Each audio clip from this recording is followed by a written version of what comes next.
It's February, and we're doing a monthly roundup of music from this year. Stuff that was missed last month, some new stuff that came out this month. Um, I had Casino pulled up here. We'll have to talk about that next month because Asher couldn't make it. But yeah, we'll just go through this chronologically and then our picks, and then we'll talk about some upcoming stuff and some music news, and we can all share our thoughts on the Bad Bunny halftime show, which I know feels like forever ago now, but it did Well, happen this month. I got things Yeah, to say. So forgot that our happened. Let's speak. so yeah, our first up is one that just missed the cutoff for last year's album of the year stream. Came out in December, and that's Blizzard by Dove Ellis. Woo, the crowd cheers. Okay, so we got Dove Ellis Blizzard. So this is one that I did see come out in December, and I had heard about him because I remember seeing an article saying, new artist opens for Geese, this whole thing, and I ignored it. And I guess it didn't really matter because I was so busy finding music for, album of the year last year. So I ignored it until probably like end of January, and just press played, Little Left Hope, opening track comes on, and I was just absolutely blown away. The song like starts off, it almost has like these like three very like characterized sections in it that just slowly build up, and it feels like he drops into what you think is the chorus, psychs you out again, builds up, and then finally lands into the actual chorus. And harmony's perfect, the production is beautiful, very much like a Jeff Buckley, Nick Drake sound. A lot of people are kind of flaming him for being very similar, but they're two obviously like very notorious artists. I'm not sure if that's a bad comparison. But overall, yeah, no, beautiful album, caught me by surprise. Listened to it probably the whole album 5 times the first day I found it. I could not stop listening to it. But very atmospheric lyrics, like impressionist lyrics.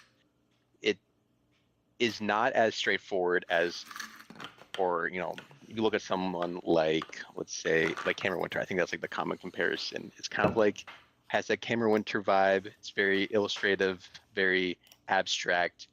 But the one thing that I think Dove Ellis, maybe in my opinion, struggled with was I got a little lost with his lyrics. Again, they're very impressionist. It's more about creating a feeling, an open space, and definitely requires a lot of digging to kind of get anything out of it.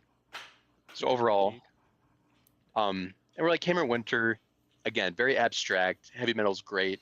There was still like some substance to it. You could still derive meaning from it, even if it was abstract. And that's where I kind of struggled with Blizzard. Obviously, like putting some of the legwork into listening through a lot of his tracks, there's definitely something there. I just think it's the beginning of his career. It's really pretty much his first big album that he released. He's had some stuff that he's released in the past, but he's scrubbed a lot of it off, actually. He doesn't really have any social media. There's not a lot of interviews with him. He's done a lot of word of mouth, kind of guerrilla marketing. He's done a lot of like smaller concerts, obviously open for Geese, which is a huge promotional boost right there. So I don't really know what to expect from him. I mean, for this being his first album, I can only hope that it goes up from there. But I'm really excited to hear what everyone else actually thinks of it, because I think I've talked to a number of you about this nonstop, and I know, Madeline, you finally listened to it for the first time today. I did. I'll let Madeline speak her piece first. Oh, I was just gonna say, I think it was like maybe a month and a half ago when Ethan told me to listen to it, and I looked at the cover art and I was like, I don't know if this is No. for me or not. So I kept pushing it off, but finally today I sat down and I listened to it, and I do think it is the best album to come out so far that I've listened to. It's so good. I think there's a lot of similarities with like Cameron Winter and heavy metal and stuff, but it is very different in terms of, I thought the production was a lot more like clean and everything was so crisp. And like today I listened to it probably like 4 or 5 times, and every time I listened to it, it was just a totally different album. And I think the thing that differentiates this one to heavy metal is heavy metal, you can take the lyrics at face value, you can kind of connect the dots a little bit, but I think the lyrics in this album gets kind of lost in just the beautifulness of the production and everything else going on. And that's kind of similar to Racing Mount Pleasant's album, where like you don't really need the lyrics to get it. Mm-hmm. And that's where it kind of got lost. But then every time I listened to it, I would get a different feeling out of it just because I was paying attention to a different thing. So yeah, it's a beautiful album. I had no idea who Dove Ellis was. Honestly, I thought Dove was a girl, and then I was surprised on the first song. I was like, this is awesome. So, yeah, great pick, Ethan. I mean, I'm just going to kind of echo what everybody else has said so far. I would say that When You Tie Me Up is like, or When You Tie Up Your Hair, my bad, is by far my favorite. What if Dove Ellis was kinky? When you tie me up. When you tie me up. Yeah, no, it's when you tie up your hair. I just love like the build up in that song. Oh yeah. I don't know. Yeah, me and so. I'm 100% gonna agree with both of your guys' takes on the lyrics though. They are very abstract, and it kind of takes like actually just sitting down and reading them to kind of understand a lot of it.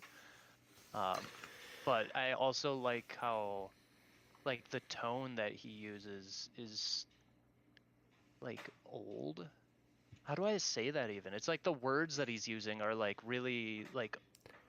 It's because he's Irish. Not their unique language. Is that it? Like, is it a cultural thing, or was that just like some BS you just made up? Well, I mean, it's also just the way he pronounces words. I think that kind of. I didn't really get the Irish part until John just came on. So the fiddle just popped out of nowhere. I think he sounds a lot like. I think he sounds a lot like Tom York, especially on When You Tie Your Hair Up. That track actually sounds like it could come off of like In Rainbows or something, which is strictly a compliment. Like In Rainbows is one of the most gorgeous sounding pieces of music of all time, and When You Tie Your Hair Up is arguably even better mixed. When me and Darren listened to that track on his speakers the other day, it was just like, oh my gosh, it's transcendent. And then the fake out on the first drop, and then hitting you with that dong dong dong. It's sweet. I do like some it rocks.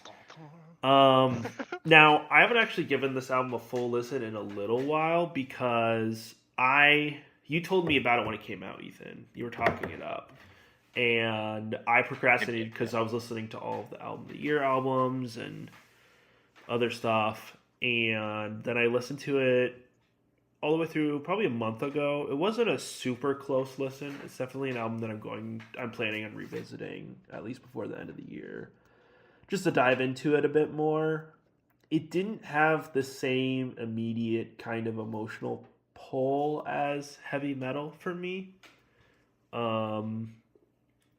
To continue the Cameron Winter comparisons, I know it's kind of cliche, but I do feel like it is fair because they are probably the two most exciting artists in the kind of indie singer-songwriter space right now, in my opinion. Kind of both have their own sound that's almost creating its own genre. Just those two. Yeah. It's like this very weird. It's almost kind of like a continuation of like the indie folk in a weird way of the 2000s, and I feel like that's really exciting. Like I feel like we need more experimentation and like a new take on that genre, and they're definitely. We haven't heard exciting chamber. I think chamber folk is a specific genre that's in, and we haven't heard anything that's. In my opinion, this exciting. Like it's it has Joanna energy Newsom. To it. Dang! Wow. Rip everyone else. The other thing too that's interesting is, so part of his like rise up was he played at the Windmill, which is a kind of like prolific pub in Brixton, and it's the Windmill usually scene. really big. Yeah, which is part of the Windmill scene, and it's really big for like punk rock and stuff like that, like Black Midi and a bunch of other artists. Kind Black of like Country New premiered there. Road kind of Yep. came up Squid around Shame, and there. so he played there, and a lot of people were like, Tape "This Ear. guy doesn't sound anything like what's usually coming through here." And Yeah. I think it might have been a pipeline. Part of me wonders if he's an industry plant. I don't really have much background. Like he has no background. He's very like elusive, and it's just like pops up, has like a This guy came out of nowhere. extremely well mixed album that like has gotten some traction. He's kind of shown up to all the right places. I think Yeah, if it's this, crazy. Like, even on Album of the Year, it has like 18 critic reviews. Not saying that that's suspicious, but it is kind of, the album came out of nowhere. But also, Geese probably helped a lot with that. Geese definitely helped a Sure. lot. Geese exposures You know, huge. They're pretty Cameron viral at the moment. Winter is kind of the rock savior, insofar as like the music industry is concerned, right? Or like the music, I guess, like critic industry, and it would be kind of like when Kurt Cobain was like, "Oh yeah, you got to listen to." You got to listen to Pixies. You got to listen to Meat Puppets. You got to listen to And then they all flooded. Butthole Surfers, and then like they all became popular overnight. Butthole Surfers. Let's go. Because like people just regard his opinion that highly. So anybody that gets an endorsement from Geese, I think, is kind of like a shoe-in for critics to pay attention to, at very least. You know. I think this album would have done better on like year-end lists and stuff. It would have gotten more attention if it came out a little bit earlier in the year. December 5th is a really weird time to come out with the album. That's usually the week that most critics are publishing their list. If you go onto his Wikipedia page, it's a paragraph. And part of that paragraph is Ellis opened for Geese on their Getting Killed tour. Hell yeah. He did one interview with The Economist, which is not very enlightening in any aspect, but well, it makes me all the more excited to learn more about him. I think this album is very good, but I need to listen to it more to be able to like say more about it. I'd agree. I will say that this guy opened me up more to that genre, and it made me actually want to start listening to the Geese a little bit more, or try it out, Cameron Winter. Because like I might have been a little bit of a hater on that stuff before and didn't really listen to it as much as I should have, or as much as I was hating, but... this is like one of the only albums I've actually put a review out on Album of the Year, and my opening line was Cameron Winter for beginners. I feel like that's kind of the vibe I got. Yeah, I can see that. I just got... In terms of like relevant artists right now. You could have used your enlightening for the end of the year scores, Darren. Well, no, that's totally fair. I feel like deserve number one. You deserve number one, Darren. You deserve number one in my heart. Okay, well, we should probably move on. Can we do Joji next? Because I feel like that's gonna have like the least dialogue. I actually have a couple of things to say about Joji. I have them in order of release, so we could do Joji or J. Cole next, but I wanted to talk about J. Cole real quick. Just real quick, just get it out of the way. Hey, I have a lot to say about J. Cole, bro. I'm okay, dude. With this album, but I'll let you start, Jude. Yeah. Okay, this album reminded me of why I used to like J. Cole so much, and why he still deserves a lot of respect in the like big three, big five of hip hop conversation. This album is long, and there is some filler for sure. But what I really like is how it's kind of spaced out in these two distinct discs, these two halves, and like they kind of have their own separate like angle and vibe, and so I would listen to one half or the other kind of depending on like what mood I was in, this is by far my most streamed album this year, just because like there's so many really really good tracks, especially in the second half. The Villist, Old Dog, I Love Her Again, just incredible stuff, really. And some really great features. Bunts Road Blues. I just love the future bridge. Obviously, Thames is amazing.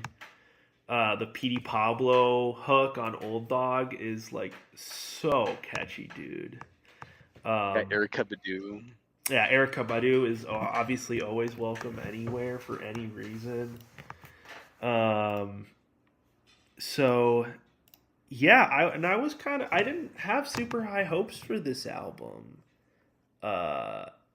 Just considering his mixtape and album output of the last few years not being quite what I remember like enjoying about Cole. But yeah, he's bringing his A game, and what's really cool is he's not doing it in a way that's like overachieving or like stepping out of his lane or like trying to prove something. It's just him doing what he does best at his best, but in a very relaxed and confident way over some of like the nicest beats. The most expensive sounding beats of the year. So, yeah, this was a pleasant surprise and has kind of been on repeat since. Yeah, dude. If you don't pick this for album of the year, I most likely will, because I feel like hip hop sometimes recently like it struggled with like having this like deep lore and deep sense of purpose and messaging in his music, because like his first album is the Come Up, and then we have the Fall Off, and the idea is that he's kind of closing off his career, and a lot of the music does allude to, you know, kind of like him humbly stepping back in the hip hop scene. Now, as we all know, that never goes well, and they rarely ever step back. So to me, this album would have get like a 9 out of 10 if it truly wasn't the last album. But you have this. So I'm gonna give it a 4. You have disc 1 and you have disc 1 and disc 2. You know, the first disc is 29 intro and then 39 intro, which is, so the first disc is about him when he was 29 and starting to step into his career, and then you have disc 2, which is a narrative of his life 10 years later. And that makes a lot more sense. Yep. So then you have my favorite song, I Love Her Again. And Jude posted this, and I put it on while I was like playing a game, and I was like half listening. I'm like, oh, this is like not that good. Disc 2 pops on, and like probably around like Only You with Burna Boy, because I don't know why Burna Boy, I don't love him that much, but like, whenever he pops on, like I can't help but like listen to him. So I was like, okay, like this is pretty good. And then I Love Her Again pops up, and I was like, this is that like prime J. Cole sound. And I thought he was actually talking about this woman he was in love with, because I was like half listening. Then I listened to it again. I'm like, this narrative doesn't make sense. And I dug into it more, and it's obviously he's being, you know, very artistic and illustrative, and it's more him talking about hip hop being this woman that he's in love with. And that's the whole narrative of that song is, you know, his kind of on and off relationship and affair with hip hop. And he actually makes a Kendrick and Drake call out, because he talks about 2 of his homies, you know, said that they like saw this girl, and you know, she told them that they were her favorite, right? And there's this feud going on between them over it, and they've kind of like fallen out. And ironically, a lot of it does kind of talk about, it kind of does play off of that whole feud between Kendrick and Drake, and more so like how most of these artists get into hip hop and they lose sight of what they came into it with. They lost that passion, that love, and they soon start having affairs with their music or their lover. And I don't know. It's a very, in my opinion, very humble album. I think J. Cole will always be one of the greatest lyricists that we have in hip hop. He's kind of coming off the soul Quarians scene with like J Dilla, Common, D'Angelo, Mos Def, like very boom bap, conscious rap, jazz fusion, and I just if it wasn't for him, I don't think that sound would be as prolific as it is now. And this album's a great example that he knows his limit and he plays in his lane and does it perfect. And he's a great Not perfect. he's a great storyteller. I mean, people talk about Kendrick being, a great storyteller, the best storyteller in rap, and I think that there's plenty of argument for that. But J. Cole's writing and storytelling is just more immediate for me. Like, it's a little bit more concrete. It's a little bit more relatable. Like, Kendrick's struggles are like very abstract and kind of personal, whereas like J. Cole's really good at not only telling his story but telling other people's stories, like on For Your Eyes Only, and kind of taking like a step back and just kind of being a neutral narrator. I think that's a huge talent. And You said simple, dude. Like, while like also diving into some pretty deep talk, it's like, and I think he's often does so with a lot minimalistic. of poise. Like, again, on For Your Eyes Only, like his lyrics, he could take it in a very like socially conscious direction, or he could, kind of ruin the illusion with like a corny lyric or something. But when he's on his A game, like, he's laser focused and able to just give a lot of respect to his own artistry, if that makes sense. No, I hear you. Right, because like at the end of the day, oh, sorry, go on. No, you go ahead, because this is kind of a tangent. This is kind of another thing that I wanted to touch on. So you go ahead. No, I was going to bounce off like actually a point we made in our end of year stream where like we kind of briefly talked about, like, I feel like most artists talk about the same human struggles. Like, there's a central theme of humanity that like everyone knows and experiences, and it really comes down to like who can deliver that message in the most heartfelt, connective way. And I think J. Cole is in that realm where he knows what the people are feeling and he can deliver that message. And I think someone like Cameron Winter is another person, again, we're like, it's like who can do it with the most creativity and poise, and it's just hard to find someone like that. Absolutely. Yeah, I mean, I really liked the What If song that was going over like when he visited Tupac when he was bleeding out, and the Quick Stop song, which is like the gas station one where he had the guy who was selling pot come up to him and like tell him how big of a hero he was to him, and I thought that was like really kind of a cool way to do it. And you've kind of heard that song created by like 20 other artists personally, like I have. Like, they all kind of have that same like the ones that make it big, they all have one or two stories like that. But the way that he really delivered on Quick Stop specifically, I thought was like really cool, because it was like it was more intense and just kind of a really visceral feeling. Those are two of my favorites. I liked Life Sentence again too. I'm kind of blanking on why I like that one. Yeah, I really enjoyed listening to this album. I didn't think I was going to, because I'm not the biggest fan of rap, and honestly, I haven't listened to any J. Cole before this. I mean, I know his name, but I guess I've never really dove into his lore. You never heard like that. You never heard First Things First, rest in peace, Uncle Phil. For real. That's classic. No, I haven't. What? So I'm a little behind in this. And where were you in middle school? Where were you? Somewhere else. But I will say, I also feel like I only had the chance, well, not the chance, but I kept pushing this album off because I thought I wasn't going to like it. And so I only listened to it once all the way through.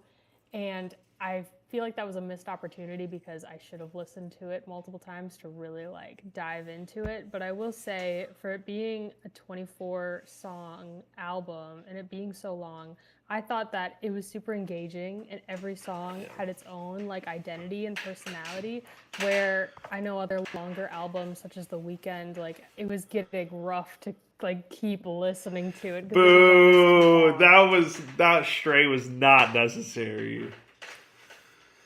That was I 100% appreciated I that. actually fully agree with that one. That's how I feel though, and for this being a longer album, I thought it was more enjoyable. I think that it kind of helped that he broke it up into 2 albums. Oh. But you guys Yeah. nailed it on the dot with like his lyricism is so different than a lot of the other artists in that same genre, and I feel like he's just such a great storyteller, and I was able to follow it a lot better than other songs such as these. So yeah, I definitely need to listen to it more. But it was good. Other rap songs, other hippity hop. Yeah. No. Also, conscious rap is often so boring as well. I'm not a huge conscious rap fan in general, and I feel like this is one of the few guys who can make it at least a little fun to listen to. Yeah, dude. I way prefer unconscious rap. Unconscious. Is that just mumble rap? What is that? I prefer conscience rap. I need a little morality with my hip hop. Dude, No. that's why I listen to. Yeah. I kind of echoing Madeline's statement, although I do disagree that the Weeknd's album is a prime example of this. But there's we live in the era of Morgan Wallen and Drake and Taylor Swift's out here dropping 20 song 70-track deluxes albums. and Morgan Wallen's album is like 3 hours long and it's like maybe 3 distinct songs. Yeah, I just feel like And a lot I of feel like artists that are trying to do that, it's just a lot of when filler. you I didn't feel see, that. I feel like there was an era when you saw a double album, it was kind of special. It was like, ooh, they went the extra mile. They have this whole thing to do that takes 2 discs worth to tell. And now when you see a long album, you're like bracing for just like a wall of stream engagement slop. And that's not the case here at all. And I feel bad for the people who can't distinguish between a true double album and this album's longer than an hour, I'm not going to listen to that. You should make it a triple and just do like a slowed reverbed version of every single Oh song. my gosh, dude. Okay, I'm gonna be real. When I hours. see a double disc album, I'm like, this is either post-mortem or they're still alive and the career's dead, and it's post-mortem. Yeah. No, I was wildly impressed. I wasn't having like super big expectations, but I was very happily impressed. Wasn't it like 12 years since the last album was released from him? Like actual real album? Didn't he come out with like?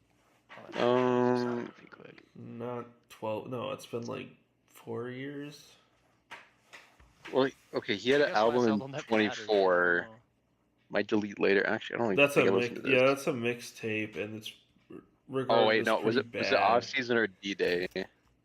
Off season was 21. Oh yeah. Which wasn't that good actually. Jeez. Why did I think it was so long? J. Maybe I Cole just didn't fans are listen to, called like- coal miners? What? That might be the That's worst unacceptable. name. I don't think that's true. I think that's fake That news. is not okay. That better be fake news. I just looked. You just Wait, no. I was like, Who said who? According to who? scratch J. that, Cole. scratch that. I don't know. I was looking online. I was like, is there like a fan base? I just don't know anything about J. Cole. The term is a play on words combining J. Cole with the idea of miners. Wow. You Okay. need to listen to Forest This is- Hills Drive. What does J stand for? What's his first name? Jeremiah, I think. Okay. Yeah. Jeremiah. Okay. John. I need a Or is it couple more Jerome? days Oh to sit no, with it. maybe it is Jerome. I don't know. Jermaine. Not even close. It's Jermaine. Jermaine. Jeremiah. That's kind of close. Also, J. Cole is an amazing basketball player. I'm pretty sure he was about to play overseas for a little bit. Really? Yeah, he's tall. He's a huge dude. How tall is he? Oh, he's only 6'3", but I think he's He's a only very good 6'3". basketball player. Yeah, I'm about my height. I'm All basically right. 6'3". Well, Darren, we might as well get to it. We got Well, Joji sucked. No, dude, It that's came not out- true. Stand by I your was- album. I Dang, was bro. looking forward Stand to it up. because I really liked his last album. And this one came out, and there were 3 songs that I actually enjoyed.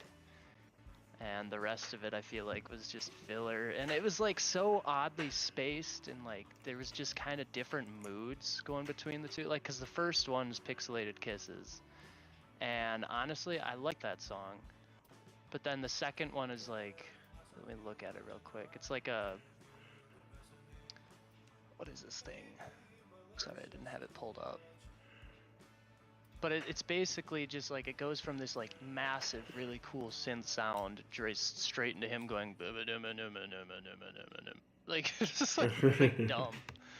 I was not at all impressed by a lot of the transitions between songs. It's Cigarette is the next one. But then there were some definite highlights. I really liked Love You Less, and then there's one called Sojourn. I'm not sure if I'm saying that right, but I did like that one a lot as well. Yeah, Sojourn's really good. Here's the thing with this album. Also, the thing is, Jude.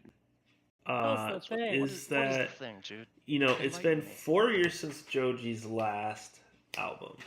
Okay, and he was kind of putting out like some big hits for a while. Kind of during that phase when the like Billboard Hot 100 was dominated by TikTok songs. You know, and going back and listening to some of these songs, they've got some pretty elaborate arrangements and lush production, you know. Not all of them that I really like, but so I think that there were really high hopes for this album. Yeah. And to me, this feels like more of a like I think he kind of mislabeled I think this is a mixtape, you know, like Big mixtape. well, it's only 46 minutes long, and I kind of appreciate that. Like, if he's gonna throw out like a bunch of ideas on the table, I appreciate that it's still like the length of a normal album. And some of these songs maybe could have been longer songs. Some of these songs maybe could have not been on here at all. But the stuff that sticks out to me, like, or kind of jumps out at me, I really, really do like. I think he's created a couple of really great pop songs. As you said, Love You Less and Sojourn and Pixelated Kisses are all just some really cool forays into a new sound for him. And I do have to complain that all of the songs are also like obnoxiously short. Yeah. Well, yeah, it kind of reminds me a little bit of like Whack World by Tierra Whack, where she's kind of, every song is only a minute long, and she kind of jumps from idea to idea as a visual album with it.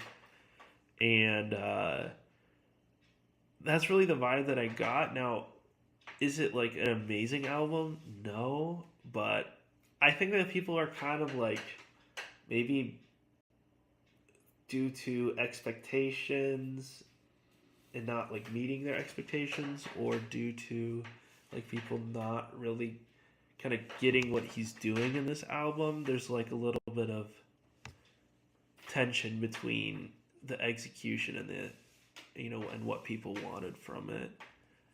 And I think for what it is, in a vacuum, it's enjoyable, it's interesting, and it makes me actually excited for whatever comes next for him, because I think he's done a bunch of little things really well, and he could go in any one of those directions and create like a fully fleshed out project that would be really, really cool. Yeah, maybe I am hating a little bit, but like you kind of had mentioned, I did have really high expectations kind of going into it just because of prior stuff, but that were drastically reduced after Madeline said she saw them live or him live and was like, he's garbage. But yeah, Nothing. I think it's just a little ADHD, you know. Sure, I am impressed with the few songs that I did like. I will say that. I have a lot of thoughts on this album, but they're kind of all over the place. I think, well, I used to be a big Joji fan, and I think what made people a Joji fan was it was so starkingly different than like everyone knew him as like Filthy Frank, and his like timeline to become Joji and the drastic difference between it. And then when he came out with Ballads 1 and even the first album, I don't remember, but he made like entirely all of it in GarageBand, and I thought that was so cool. Like, look at this guy, he's just like us, and he's making these amazing masterpieces. Like, that's awesome. Like, he's got a voice, he's writing these cool songs, and the progression to where it is now. I listened to this album, and to me it kind of just seems disconnected from like what I used to like Joji for. It just seems so, I don't know, kind of like a cash grab in a way. Like, let's try to make a replica album of like what elements of Joji's music is good, and let's just try to make it again. But it just seems a little inauthentic, I guess. And even the lyrics to all of these songs, I mean, a lot of them are just repeating the same phrases and like tidbits over and over again. Like, there's not a lot of like substance in some of these songs, which maybe is not true. There was some that were really good, but I don't know, I just felt a little disconnected from it, I guess. Yeah, I think like the kind of theme of the album was like love in a digital era, like kind of authenticity behind the screen or inauthenticity, whatever. But yeah, the reason I thought it also felt like a mixtape and maybe like didn't feel very authentic was like it just didn't have a dialogue that was kind of going throughout the whole project. It's also like I don't know. To me when I see Joji, I still think Filthy Frank, and it just every time I hear one of his songs, it just always is like, oh wow, like kind of blows my mind that like this guy was able to like get a prolific music career up and going. Like you mentioned, Madeline, it's like yeah, he made some music on GarageBand and it went big. I'm not even sure if like he really thought or like intended for this to go anywhere, and I'm not sure if like it's been going on longer than he's capable of. Like maybe he's not truly a musician. I mean, obviously he is a musician, but like and maybe like here's the selfish side of it, but too like you look at the credits for the songs from this album and there's like 25 people on each of the songs, and maybe that's a little bit selfish of me to look at it that way, but it just feels like, is this really Joji? Is it not? Like, now he's got resources, he's got all of these like things to help him, but it almost just feels not right in a way, you know? it feels like someone was like, oh wow, like he's making a lot of money, let's keep it going. Like it's truly authentic. It kind of, like I said, like it just kind of feels like a cash grab, but maybe not. I think I just have a totally different perspective on it, because I've always found Joji's music in the past like interesting, and a lot of it I thought was good, but nothing's really grabbed me the way that a couple of the tracks on this have. To me, this really feels like a Joji scrapyard, kind of, but it's released as like an LP, and this is like his comeback album. I think that's the part, and also the part that it doesn't have like, you don't know me like that, and a la carte and all the bangers that Scrapyard has.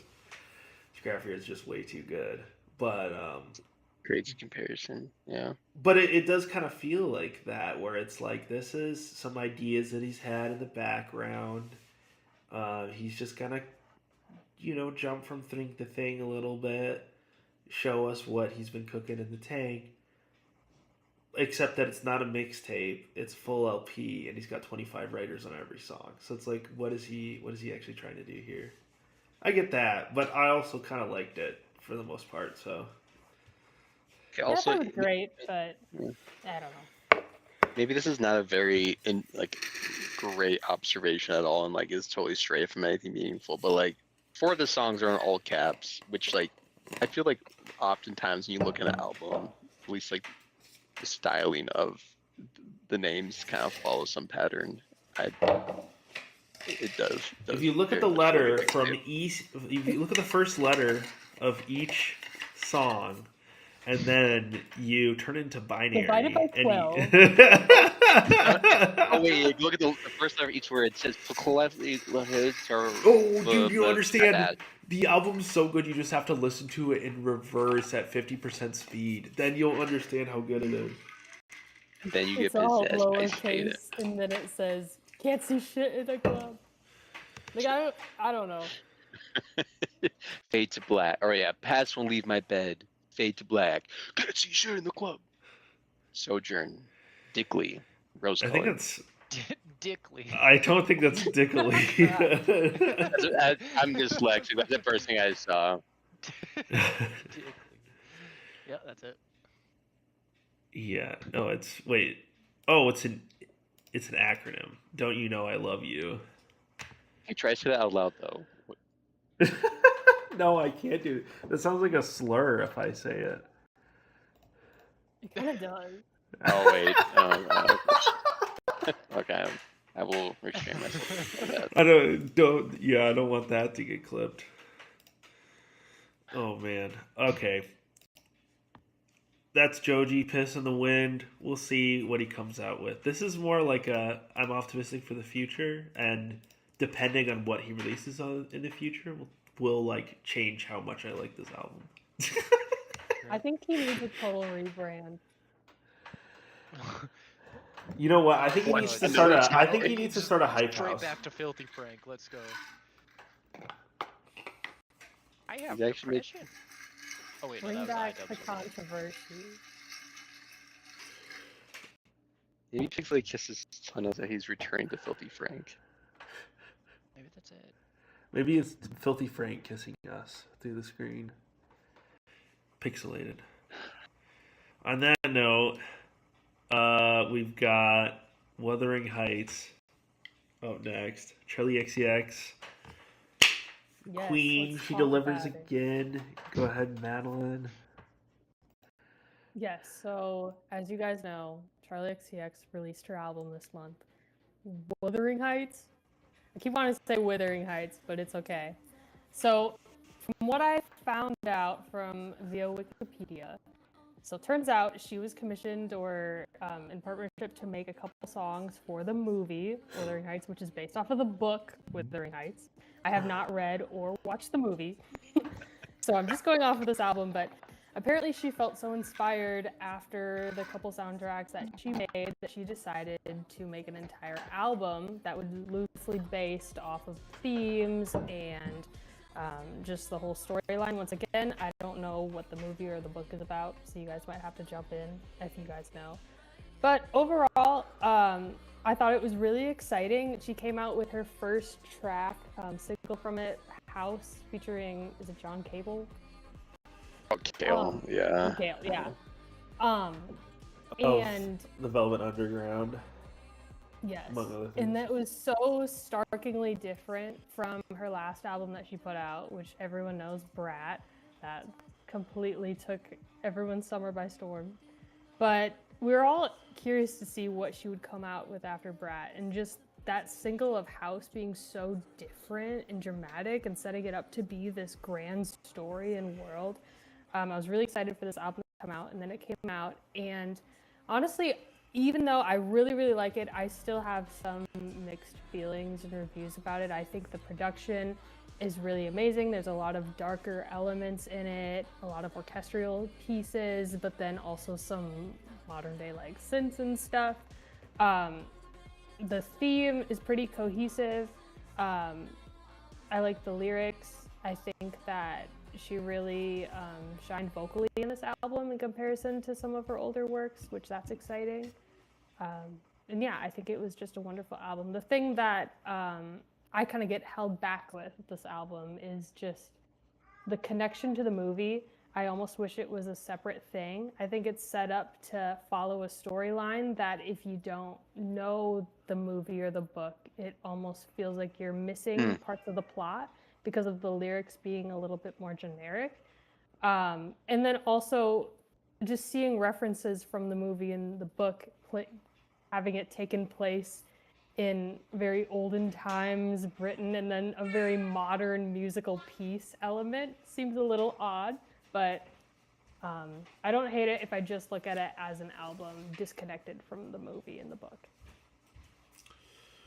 So, no, the one part I would disagree with you of like wanting to have it disconnected with the movie was I was actually thinking about the fact that I am almost glad that she was commissioned to write this for the movie, because I think what shines in my eyes is that it's very cinematic, and I don't think she really had a reason to do that unless she was commissioned. And to me, I think that's what stood out. Like, you have it, obviously it's very like electronic. It's like electronic, gothic, classical. It's like it's still Charlie XCX, but she's trying to do a movie score, and I think that's what made it sound so like transcendent in a lot of ways. I agree with like lyrical content felt a little disconnected. Like, knowing it was part of the movie, I'm like, I don't really have an interest in watching the movie or reading the book. I probably should if I want to like dive into the album itself, but I mean, I I just think, damn, like she's diverse. She's like flexible. She stepped into this role and put her own spin on it. Yeah. And looking at them as standalone tracks, I think they're all very successful. But yeah, I'm still forming my own opinions every day on it. But overall, like, yeah, wonderful That's album. fair. Okay. I'm gonna come in here and say I think that this is,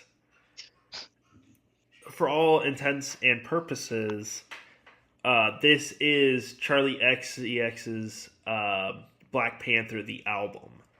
Okay, where it has some loose connections to the movie, and even the movie or the trailers for the movie used a couple of the songs.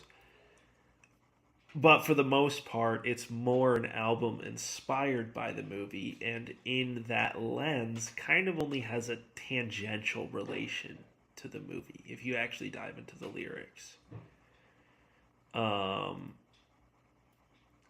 Now, I think that works very well in Charli's favor here, because from what I hear, this is all secondhand knowledge, from what I hear, the movie's not very good.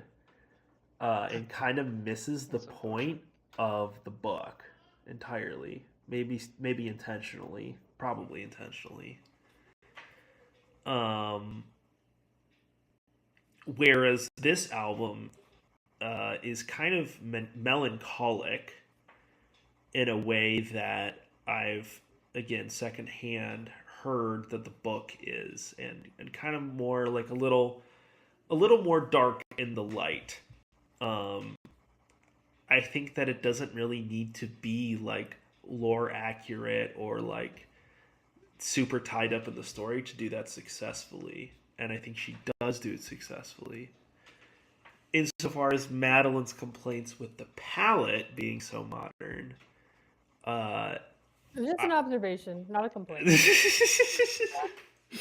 I love Charli XCX. I don't think she could do it any other way. I think this album, first of all, produced and mixed super, super well. The big, like, Brat was giant in its promotion, and like it felt like a really big album, but you actually listen to the music, it's these very tight, small mixes. At only a couple points does it really explode. The lyrics are like super personal. I think it's cool to see Charli go entirely the opposite direction, go big, kind of spaced out, epic, and also do that super, super well. And for me, this album was everything that I wanted to find in Lux by Rosalia, because it's doing that classical pop kind of genre blending. It's bringing in a lot of live strings, but then also, MIDI strings and synthesizers to make these like big soundscapes. And I just think that the composition, the hooks, the ebb and flow of the album is like head and shoulders above anything that Lux offered. And Was so that just to counteract my weekend comment? no. I just insofar as to say that I feel like Lux opened up, kind of created this itch in me, the desire for a really, next level classical pop album. That was something I didn't even know I really wanted. So credit where credit is due. Lux definitely opened me up in that direction, but I feel like Charli XCX just executed in a much tighter, more cohesive, and better sounding way. Lux also like played a really big hand. I feel like she kind of kept it in her lane here, whereas like Lux tried to do a lot of things, Mm-hmm. a lot of concepts, a lot of It is production. in her lane, and I think she's really good at staying within her scope, and that's why I think that it would have been a bad idea to try to like make this album more like tied to the book or to the movie, because I don't think Charli XCX is like that type of artist. I don't think she's like a super like I don't know if a concept album in the traditional sense would be something that she would like really deliver on. But she is a great pop songwriter, so I think it was really clever for her to kind of recontextualize the vibe into something like this. Yeah, I think it's exciting that, looking back at Lux and Charli XCX, we're kind of have this like Baroque pop sound, classical electronic hybrid coming out, where like you strings in both of their productions, like it's not just pads, Lou, a little strings. bit too. I mean, Okay, isn't Lou, that and it's conversation with not, the trumpet not on just Ice like Cream back, Truck? like the classical elements are not just Around like the background corner. lazy pads, like they feel like these like industrial machinery. It feels electronic, but it feels like it's actually like, as like kind of like this genre blend does, it takes in a very exciting upbeat direction. It feels very sharp. If this is the standard that we're saying for pop, please Good. keep it Yeah. coming. More Yeah, Lux, no, more seriously. more Charli XCX. Like I'm okay with that. Yeah, I'm gonna be honest. I didn't really care for Brat. But when I listened to this one, this is like the first any music by this person or Charli XCX that I actually like genuinely enjoyed. I really kind of wish I said this to Jude earlier when he came over, and he was kind of like, "You're wrong," but I really liked how the very first the single house sounded, how it was like really big and had that storytelling aspect. I know obviously like that's kind of like a dedicated movie song, so the rest of it's not going to really sound like that, but I kind of wish that there were more, or there was like a more dark feeling, or a little bit dark, or she went a little bit darker throughout the rest of the album. Not that she didn't, but I really liked that big Yeah, dark tone. That Yeah, was it did beginning. set a that's very one of big my check. yeah, Sorry, go that's on. one of my comments that like I feel like the first track just set it up to be something bigger, I guess, than what it was. I don't know. I wish it would have followed more of like a story and kept that Okay, figure involved throughout the whole thing. Maybe involved the closing track with him in it or something in the middle. Like hypothetically, playing this out, realistically speaking, if this had been like a whole collection of like very intense atmospheric tracks like House, it maybe it would have been a good album. Maybe it would even be a better album than this album. But it would not have tracks that I'm like, ooh, I got this stuck in my head and I want to like go back to this. And I think that Charli's better at doing that. And I think if she had gone like all in on the vibe that like following the same aesthetic thread as House, I think it would have actually resulted in an inferior album. I know that like, oh, it would be so cool if like this artist did this thing for like a whole album. I don't, but like Charli XCX, the artist she is, but I guess just a little more connection. Yeah. Yeah, just something to tie it together. Did more. you- I No, didn't did you guys- hate the rest of the album. I was just kind of wish it had a little bit more like depth to some of the songs that the first one brought. Did you guys watch the music video for House by chance? Yes, think I so. did. And I watched It's- the one for Chains of Love, which is on the table. Dude, people were absolutely tearing that apart on Twitter. That was right around the time she was Really? releasing those Substack articles too. Like just the god awful unedited Substack article. I remember watching the music video for House, and then she came out with Chains of Love, and I watched that music video. And this is what I'm saying, like the connection between all of it, I thought it was gonna be more grand. Like I thought there was like clues from these music videos and we could like connect it. Maybe that's just like, I don't know, too Taylor Well, Swifty of It kind Yeah, I of was went from a saying- mature. Go a listen to some mature 21 narrative Pilots. sound. It went from like a very mature narrative sound, and kind of she just went back to her, cocaine-driven pop girl vibe What? aesthetic. That's not even true. Did we listen to I the don't know same about album, that. bro? Yeah. I mean, I'm saying the aesthetic of that music video, like as an example. I don't know. Oh, It's very like. I do guess. think it's one of her best albums. It took me until today to figure out what the hell this album cover was. I was like, what is that in her hand? What is it? You know what I'm looking at? She's holding like I a would pair say- of like wooden tongs and she's pulling the yolk out of the egg. Wow. First, I like to think of it as just a very small, tiny it's glass even of like Guinness that. with a really large head. I don't and know why she's the dipping, image like- is so poor quality. I feel like she could have spent a little bit more money on a camera for that Well, shot. it's a grainy look. It's part of the aesthetic. It's supposed to be JPEG. It's visceral. It's But even realistic. something I with can't her see album what's going cover. on in it. Well, here feel you like I'm are spending more missing, time on the like, album, where- looking at it. Sorry, Madeline, what are you saying? No, I was gonna say like even something like the album cover. I just going back to like, oh, do we get to find out what this is in the song? Like yeah. I don't I know. have a I hard just don't time think not about thinking of it. this.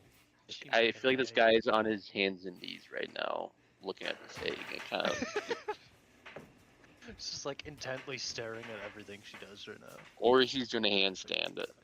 I don't I know. don't It does know have which a one. Oh, does yeah, have a he's doing a handstand. distinctly. He's just like straight up right now. That's what's going on. Or is it his feet, but their hands? I don't know. Yeah, it does have a That's, distinctly uneasy not vibe to something. it, which really matches the title track. Not so much the rest of the album, but Yeah, I think the movie is really just an excuse to show off Jacob Elordi and what's her butt's name? Have The sexual girl from- tension. Charli XCX Barbie. is at a point in her career creatively. She has earned this through the success of Brat and her, work with PC Music, Angie Cook, Sophie. She's at a point in her career where she can make whatever she wants, whatever type of art she wants. She doesn't have to deliver these traditional pop bangers if she doesn't want to. And what I really appreciate is that when she does do something like Brat, she does do something like Wuthering Heights, she does something like Vroom Vroom. It's like 100% there, like she doesn't, at least not frequently in her discography, does she like ever half-ass something. She goes for a specific sound or a specific like idea, does it really, really well, while still feeling like it has continuity with her greater discography. And this is just it's not Brat in my like. I'm not like I'm talking this album up a lot. It's not like, it's not it's not Brat. It's not even how I'm feeling now. Well, Brat was only cool when But- Kamala Harris used it as her background photo. Oh on my Twitter. gosh. Oh, dude. Dude, did you see that Kamala Harris? She rebranded her Twitter account to be headquarters 6, like the handle was headquarters 6-7, and then everybody like clowned on it super hard, so they changed it to headquarters 6-8. It looks even dumber now. She's indecisive. 6'7", 6'9". You know, which Yeah, one's going to be? exactly. 6-8 Wow. plus minus 1. Hey, sorry, I just thought that was funny. So yeah, that's the albums that we had to talk about that actually came out in the last couple of months. But there's some exciting stuff coming up. Some of it's exciting, some of it's probably not going to be as exciting. But this is just what I wrote the down. album. You can shout out something if I miss it. Oh. So on the 27th of this month, so this Friday, we got Bruno Mars' new album, Gorillaz' new album, The Mountain, and Mitski's new album, Nothing's About to Happen to Me. So, those should Joey be Valance, interesting. Hyper Youth. The Bruno Mars single. The deluxe. Yeah, the deluxe. Can't forget that. That's going to be awesome. 8 new tracks. Yeah, Bruno Mars single I do not like. In fact, I kind of hate it. So I'm hoping that the rest of the album is better. But it might be one of the most annoying songs he's ever made. It's like The almost single as he annoying came as out the with Lazy song. is one of my least favorite songs of all time. Yeah, it's almost as bad as the Lazy song. I'm not even capping right now. I don't know. It sounds like it was made for like a Trolls movie or something. It literally sounds like that one Justin Timberlake song Yeah. he made for the Trolls movie. It's like just so annoyingly sugary sweet. It's like, and he just He just released If the World, I don't know how that goes, but With a that smile. song was Yeah. so Yeah. good. Yeah, that is a good song. What That's are a song that I've you doing, reluctantly Bruno come Mars? around to because I was like, this song is kind of boring. Why is it so big? And then I was listening. I heard it. It came on at work just the other day, and I was like, you know what? This actually is an amazing song. I think when you look at a song and half the lyrics are do do do do do do. When you know you've sold out. I see. I'm holding out a It's- hope. you know, 'cause, okay, like, wait. The What's worse? core of it. What's worse? Bruno Mars single, the new one. I don't even know what is it even called. I just know. might. I just know all the I just might. Yeah. What's worse? I just might or Apata. I love that song. No. Not What that song? big. I got so hyped. Meet to me fix on at the that song last January. Apata. I listened to it on repeat. There was something like, I was like in a, I don't know. It ended up being my number 2 most streamed song of the year. Oh my gosh. I shouldn't admit that. I just like was, I don't know. I got addicted to it. It was. No, you pretty should probably bad. keep that to yourself. I know. It was like one of those like, I forget what they're called. Oh, did you guys listen to I Just Might, the Austin Mills remix? Whoa. Oh, it's so much better. Oh my god. I'm holding out hope because there's like 1 second to like half a second sound clips in the song that are like, okay, there's something here.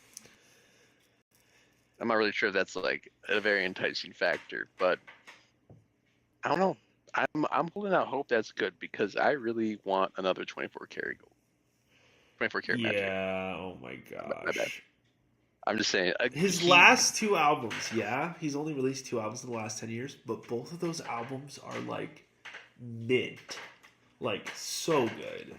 He didn't forget. Maybe he kind of forgot how to make music. I'm thinking like he kind of like had a little like elderly. Maybe he moment, got and, over his like, gambling addiction, and now that he's over his gambling addiction, he's kind of lost the tension, the spark that made his music work. Someone send in Tobey Maguire. Get him back into it. Okay. And then Darren, did you listen to the singles for the new Gorillaz album at all? Actually, no. Well, I don't think I Okay. have. I think I All was right, that's intentionally fine. avoiding that. Just We will talk about it next month if it ends up being worth talking about. I feel like there was another album that I was curious about that I might have saved. Let me look quick. I'm excited. There's a Brook and a Bluff. and the Bluff album coming out. Yeah, so on the 6th of March, we've got Dead Little Curry and the Scythe. Strictly for the Scythe. That's going to be awesome. Oh, the Black Keys is coming out with an album. It's Yeah, not that's next month, right. but I'm looking forward to that. That's gonna be May 1st. I really hope they pull together on this album. I was disappointed in their last album. Didn't they Black just Keys? come out with one last year? 2025? The Black Let me Keys? take a look. Oh, No Rain, No Flowers. Yeah. Yeah, Yeah, those- they did. I actually really liked the. There's like one or two songs that I liked off of the Ohio Players song or album, which was in 2024. But for 25, I was not impressed. I don't think. One of my favorite albums of all time is Turn Blue by Black Keys, and they've never been able to top that album for me. That's fair. I mean, El Camino is really damn good too, though. But yeah, Turn Blue is a solid. Maybe it's because I won't let them top Turn Blue because I don't want it to go. You're the reason they fell off, Madeline. What the hell? Yeah, I'm you gotta preying on their support 'em more, downfall. jeez. All right. What else do we have? On the 6th, also, we have the newly announced Kiss All the Time, Disco Occasionally by Harry Styles. I don't don't even know what to think, or I don't even know if I do care that this is coming out, but I feel like he's done some mildly interesting stuff on a couple of his albums. Like, he's definitely had a couple of songs I was like, ooh, he could do something here. I don't have a lot of faith that he is gonna pull out something all that different, but we'll see, I guess. He's a big pop star. So Yeah, I'm trying to look through what I have saved for March. There's a lot Yeah, of that's what stuff I'm that doing I'm too. excited for. A lot of people that I've just found through singles that they have been releasing. I mean, Water Baby's coming out with an album. yeah. School Girlfriend, Cutworms. Morgan Evans is coming out with the album.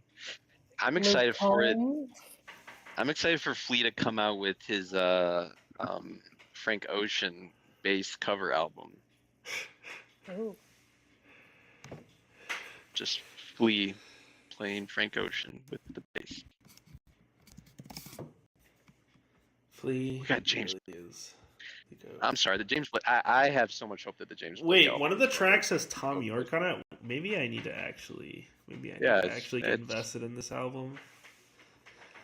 It's groovy. It's definitely something. It's very abstract. It's very a little experimental, but it's also Flea and Tom York, so I'm not sure what was supposed to be expected of that. We got a Kanye album this month. That's probably going to get pushed back, but Yeah, do we have a Kanye album? There's like a 1 in 12%. wait, chance. we can be excited for Wait. March 20th for Bully to get That's slated for the 20th. You're getting ahead of the schedule. We got on the 13th of March. We got Jack Harlow. Wait, what? There's a Jack Harlow album coming out? Oh, Yeah. hell yeah, baby. And James Kitty Blake, Boys Up. Trying Times. I'm very excited for this James Blake album, actually. Oh, same. No, it's the two singles Right are here, so just one have been a little addictive.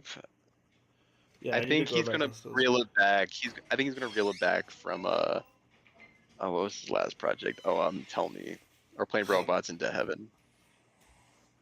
Yeah, I've never really kept up with his stuff super closely. I know that he produces a bunch of stuff, and but yeah, these singles really kind of like, ooh, this is. I like to this is think of cool. James Blake like Charlie Puth, but way better. He's kind of like the little white boy who's just behind the scenes making all these like cool hip hop tracks. Oh yeah, Charlie Puth's coming out with an album really soon. I don't think I even wrote that down, but Is that our segue into the Super Bowl? no. Okay, we'll get there. Okay, on the 27th of next month, this is the last date I've talked about. Courtney Barnett, Creature of Habit. I only mentioned that because it's an artist my parents were into a while ago, and she came up with a single with Waxahachie that's really good. Ray, This Music May Contain Hope. We've only gotten one single from that. It's the Smash hit "Where's My Husband," which is actually a really fun track. So that should be good. And we've got.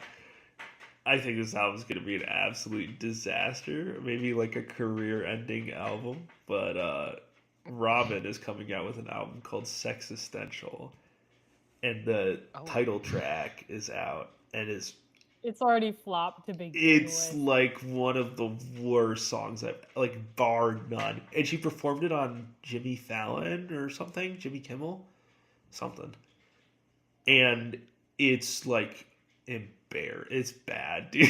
It's so bad. Wait, is that the like really shitty one that you played in the car the other day?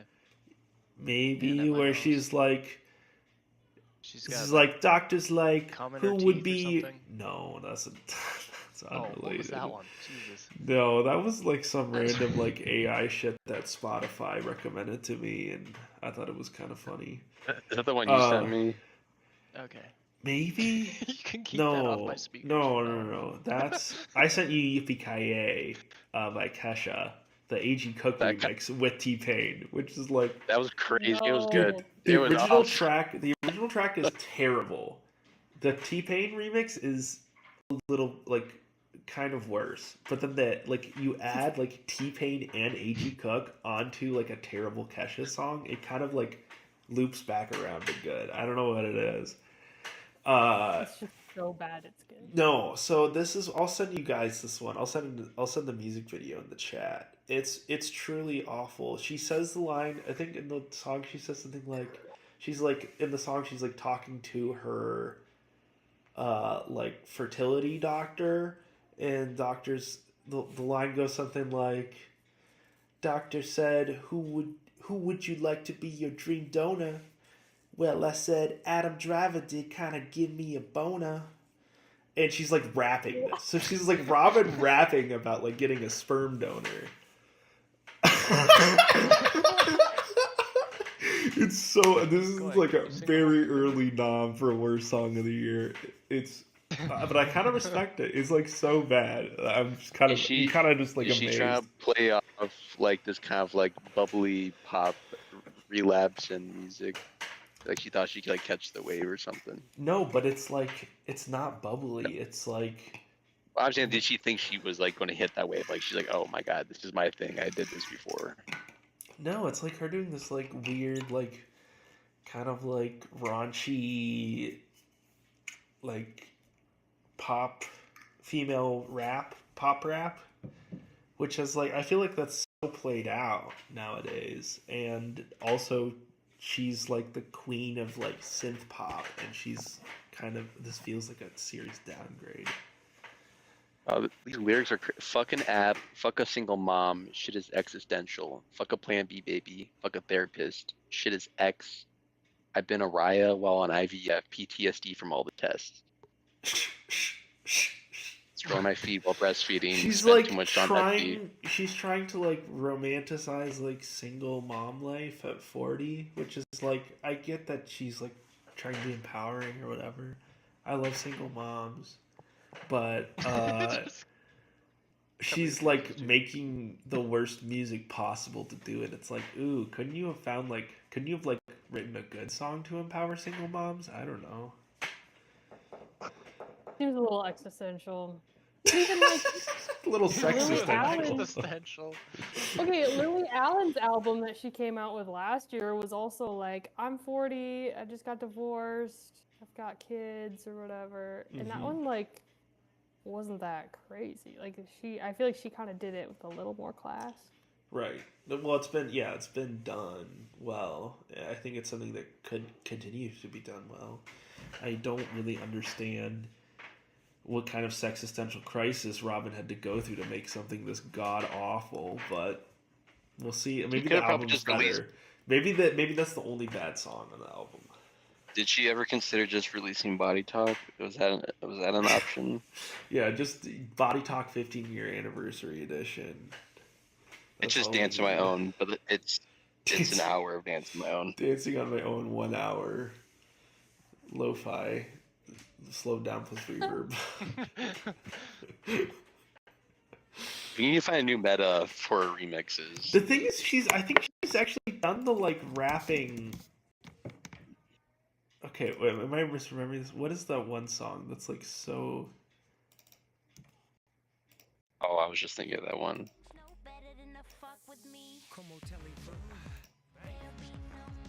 Well, that okay. She's not really rapping there, but it's got Snoop Dogg on it. It's a really you should know better. It's just a really funny track, but it also kind of goes hard, and I feel like she has done it really well. Like the whole like kind of humorous, tongue in cheek, like not taking herself too seriously. This is kind of like. I'm gonna be honest, I didn't even know who this was. I just looked her up right now. What? Yeah, I have no idea who you're talking about. Wow. You basically Lady Gaga owes her life She's to this given me woman. like if gave Ellen birth to Lady DeGeneres, Gaga. if Ellen DeGeneres really just wanted to do what she wanted to do. What? She didn't used to be like that. Who is this? She's a Swedish pop artist. Kind of never really hit the mainstream, but very, very talked about and respected in music circles because she was kind of a pioneer in 21st century synth pop. And she's made some really, really good music in the past. It's so funny. And this is the other reason why I really like J. Cole's album. To circle back. Is like, I feel like there's so many artists who just, they're aging, you know, they're aware that they're aging, they're in their 40s, you know, music's kind of a young man's game, especially now when everything moves so fast. And you really start to see the difference of the people who are actually aging gracefully and like kind of embracing their role, and the people who are like just not able to do that. You know, Cole like just the warned difference us about between this. like, you know, Drake and Eminem and Kanye versus J. Cole and Pusha T and Malice, you know, it's just like crazy. And some artists are really able to do it and find like peace and confidence in music well into their old age. And some artists just, they've either lost a part of themselves or they just can't capture the same magic anymore for whatever reason. We have old people. There's a Yeba album coming out March 6th. Sheesh. And we got a new Yacht Club in 2 months. Ooh, that could be interesting. It's been a while since I listened to Yacht Club. Alrighty. Well, oh yeah, we have one more section. Oh my gosh.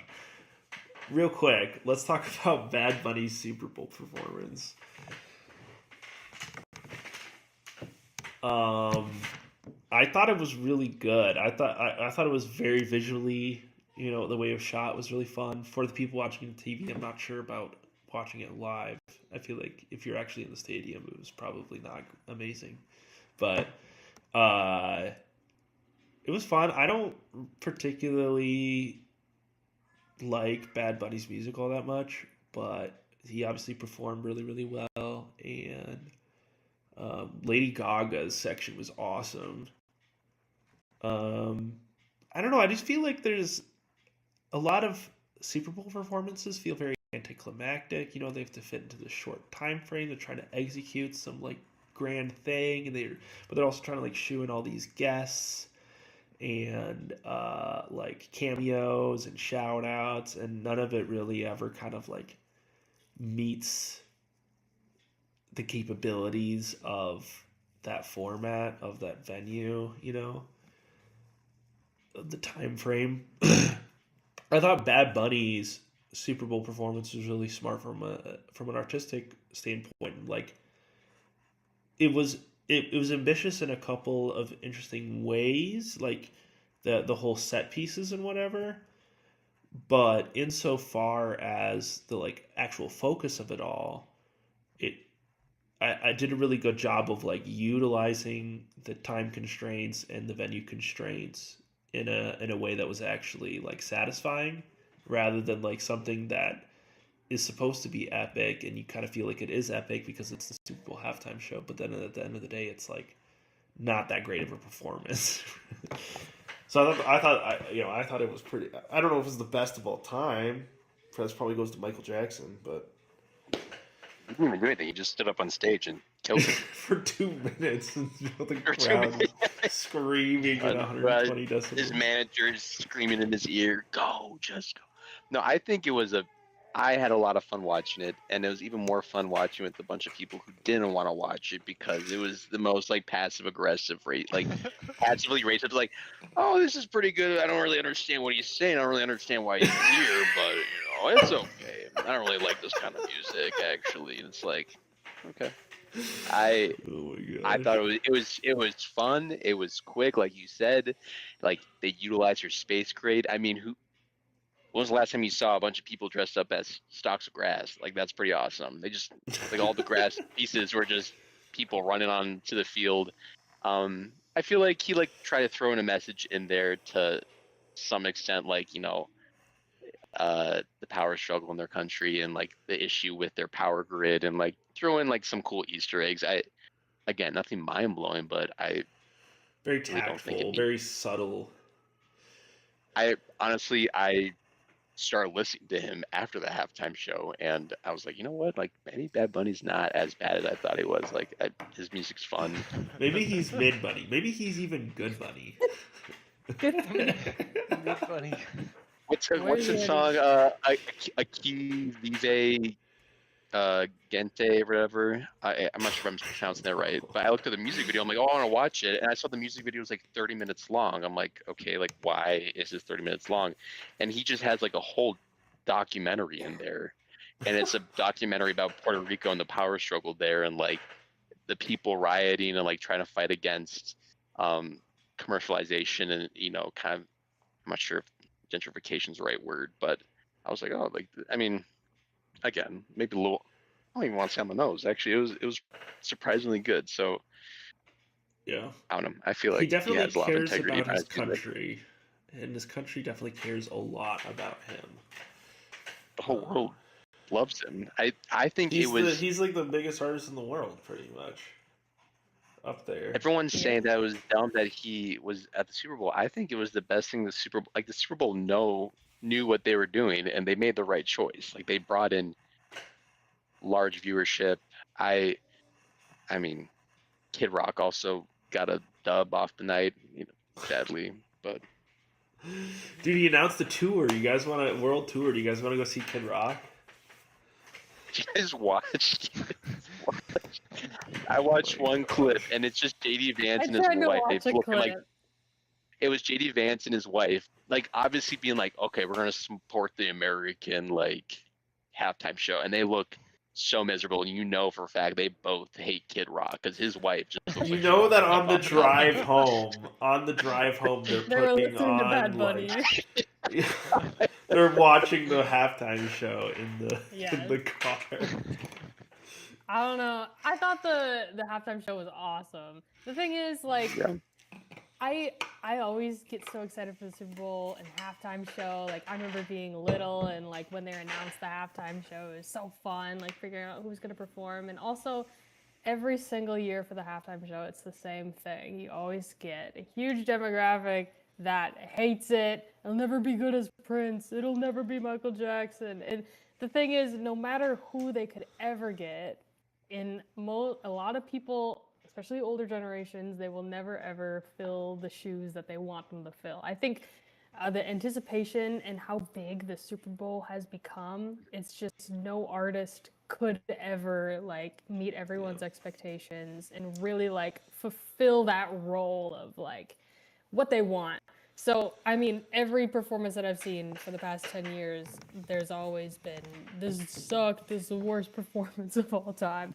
But I thought it was so fun, and I live in Milwaukee, and I went out to go watch it, and at a bar in South Milwaukee, and that there was like a lot of Hispanic population there at the bar, and everyone was having so much fun and dancing and singing, and I don't know, I thought it was awesome. I mean, whether or not it's controversial for people out there, like I don't see anything wrong with a unifying, event like that. I think it's great. I think you made a Especially good right as point. we're about to go to war with Mexico. I think you made a good point though, is that we're so it's usually half and half. Half hates it, half loves it. I think the Super Bowl needs to pivot and have a halftime show that everyone hates. Yeah, And book Death Grips. Do that, yeah. Book I think That way, that all no. preceding years will be. I great say comparison. once Sextential for a halftime show. Everyone's going to hate it. It's a lose-lose, but it's a win. Dude, you know what I need? Now Turning Point USA has opened up, like, to kind of blown the door wide open on alternative halftime shows. I think that they need to have Drake do a halftime show for the Super Bowl, and then Kendrick does his own halftime show. I bet you Kendrick's would get more views than Drake's. I'm not even capping. Kanye hosts a halftime show. Oh my god! Do you guys remember the Weeknd's halftime show? That was that one was terrible. I'll admit it. you didn't like seeing him running through the hallways. You're like, where the hell is he? I know. I was right so now? confused. I was very confused. At first, I was conflicted. Right there. That's the only one that I was like, okay. But Again, I was so excited for it, but also he had COVID, and there was no one in the stands, so like that sucked. Oh, that's true. That's so true. So he had a huge I disadvantage. always forget that COVID happened. Yeah. I think we all want to. Even last year's with Usher, like, I don't know. I thought it was so fun. But... I forgot that happened. Actually, I don't remember that halftime show. And then I remember I Rihanna's. didn't Everyone even was watch so that mad one. about that. Wait. No, Usher was 2 years ago. I thought Kendrick was last year. Kendrick was Oh, last year. yeah. Usher was 2 years ago. You're right. Kendrick, then Usher, then Rihanna. See, Kendrick's the was problem kind of with the- hype because it was like, oh my gosh, is he gonna sing Not Like Us? Is he gonna like say Drake? I heard you like him young, like at the Super Bowl in front of like hundreds of millions of viewers, and then he did, and it was kind of like, that was all right. It was like, well, I guess it's over now. Also, Alicia Keys, like, you can't lose, man. You can't lose True, that. true. I think the problem with the Usher show is that I think Usher is used to performing at a show where he can go for 6 hours instead of 13 minutes. So, Yeah. have you heard about that? Usher shows, they're like some of the longer concerts. Like, he pretty much goes through his entire discography. Oh my And god. they're like 5 hours long. and Usher Eras tour. people like leave mid-show because they're just like, I've had too much. Like, this is too much Usher. Like, it's good. I'm done. I've listened to like half his albums already. Like, I gotta go home to my kids right now. He doesn't And want to Usher- go home. But you see people like walking out of the stadium. You just hear like Usher just singing in the background. You see him flying through the stadium doing his little thing. We'll have to make our production and take bets on next year's halftime performer. Ooh. We are Charlie Kirk, the musical. Okay. Also, let's quick touch on. Speaking of Charlie's, Charlie Puth did the national anthem, and that was He needs to stop. incredible. The cinematography, bro. Oh my god. Okay, the jets flying over top of him at the end of the song. Oh my gosh, the chills, dude. Doing a nod to the Whitney Houston version, doing it in 4/4. Some great harmonies. The Kenny G sax. I mean, what's not to love? I don't think anything can top Fergie's though. It is a high bar. Yeah, I remember that. It is a high bar to ascend to. Every time I see Charlie Puth do anything, I'm just like praying that Jacob Collier is watching and taking notes of how to be a musical savant. True, except Charlie Puth also releases not great music. But I don't know. That's I have a supposed to. weird I was gonna say relationship with Charlie Puth. I don't know what the word is, but Jeff Go back and Goldblum's forth gonna be on about the it. new album. Can't say Sorry, I'm go too ahead. familiar with any of his work. There were some songs on Voice Notes I really liked. I hate See You Again. See You Again is like one of I the just worst think pop he's a songs little ever. too. He kind of feels like a Disney, like Yeah, that is Disney adult. Yeah, yeah, you know, like it's the music for millennials. He's a little He kinda- too clean cut. it kind of seems like he's trying to act like he's like 15 years old, low-key. And, That's what I'm saying. Like And, like- that's why I don't like his music. It's so edgeless. But then you see him like do these other weird side projects or videos on Instagram, I and like it's the like work he makes for others.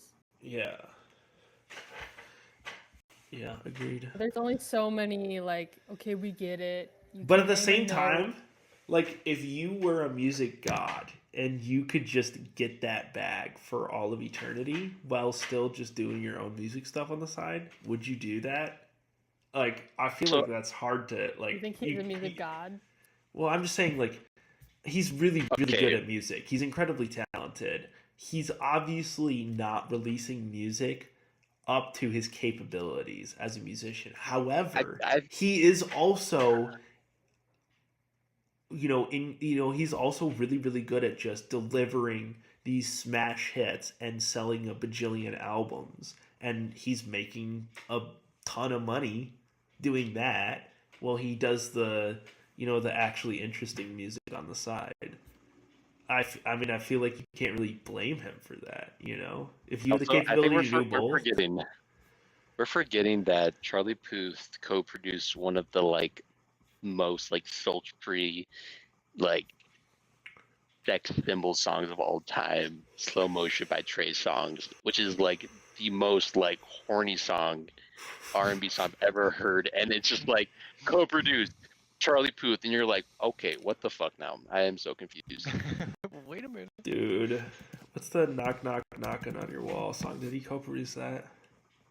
That's Slow Motion. That is Slow Motion? Knocking on your walls. I hear ya. Breaking out of Knocking headboards. Now my legs keep shaking and I can't stop. No, that's a different song. You're thinking of Neighbors Know My Name. Neighbors Know My Name is the one that is the knock knock knocking on your wall. I don't think it doesn't look like it's produced by. Yeah, my sister and I were having a conversation the other day about a bunch of artists that, in our opinion, could use a rebrand. And I think Charlie Puth was one that came up in conversation. I just think he could do so much more. I don't know. I don't really know if he has like the best voice for modern, like this era of music. It's like he sounds like he could do like really good Disney song covers. I don't know. He has a very good voice. Man, Charlie Puth can't catch a break from you guys. Damn, I didn't know. Bro, he co-produced Trey Songz. He's got a spot in my heart. He's got a spot in my heart. I didn't say I hated him. I don't know if like his voice is very, I don't know, juvenile. Maybe he could find something. Maybe he could make songs for kids. Maybe that's what he should kind of focus on. I think released kids. the Star Spangled Banner as a single. Did he? Oh, he did. The Star Spangled Banner live. Like, Oh, nice. Charlie Puth could like kill a Kids Bop album. Oh my gosh. All right. Well, It's been a long time. on that note, That's right. He did that. call it a week, call it a night. A month. A month, yeah, call it a month. month. And yeah, last Tuesday of April. Ooh, I don't know if that'll work. We'll date TBA, but yeah, Tuesday in the next month or so. So TBA. yeah, to be assigned. You never heard of that before? Ah. No, I would do TBD. No, because it's Yeah. determined. It means like it's like it sounds like it's democracy. Assigned is like there's one person like smacking you down, Democratic. like, yeah. I don't know. You're thinking about it too much, man. Jude, Alrighty. forward to. That was February monthly